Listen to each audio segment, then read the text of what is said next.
Estamos aqui agora com Pedro Venceslau. Pedro, muito bem-vindo. Boa noite para você. Pedro tem apuração aqui para a gente também, que é a seguinte: o governo federal segue articulando a aprovação de Jorge Messias como ministro do Supremo Tribunal Federal. Vamos lembrar, a cadeira que está vazia desde outubro, com a aposentadoria de Luiz Roberto Barroso.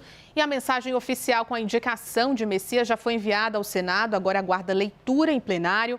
Pedro, o governo foca essa busca por votos, está tentando fazer um cálculo ali de se é seguro ou não acontecer essa sabatina, essa votação em plenário. Qual é o cálculo nesse momento, a previsão nesse momento? Boa noite, Juliana, boa noite a todos. Olha, o governo está usando um argumento nessas conversas com os parlamentares que é muito caro ao próprio STF, que é a sobrecarga de trabalho, e é um momento em que, com um ministro a menos, a corte fica numa situação bastante complicada. Dito isso, então, houve essa decisão de começar esse processo político, que vai ser um processo relativamente longo, dependendo da agenda do Davi Alcolumbre. Mas o governo está fazendo as suas contas e acredita que pode conseguir essa aprovação logo mais com o apoio de partidos que são da base do governo e outros que são da oposição ou que são do centrão.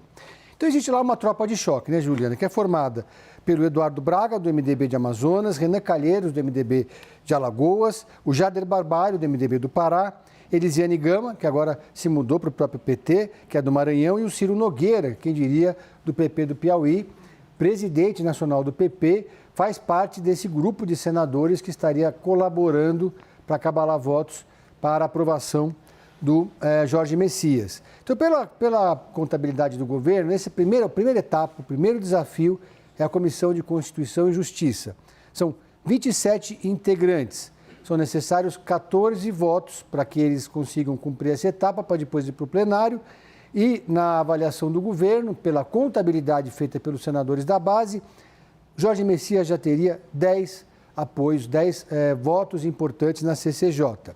Dito isso, então, agora, o governo trabalha para conseguir votos em outros partidos, especialmente depois dessa janela partidária, que na leitura do governo acabou favorecendo essas mudanças. Agora, o ator central, né, Juliana, nesse processo todo é o próprio senador Davi Alcolumbre.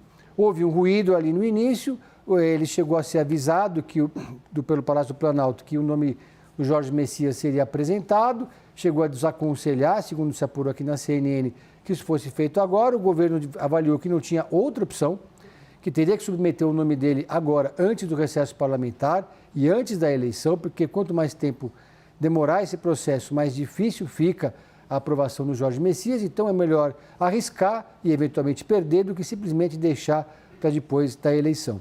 E a leitura agora, então, é que o Davi Alcolumbre está começando um processo de reaproximação do governo, um processo lento, começando a voltar a conversar com os interlocutores do Palácio do Planalto, e na leitura também do Palácio do Planalto ele estaria cada vez menos resistente ao nome do Jorge Messias.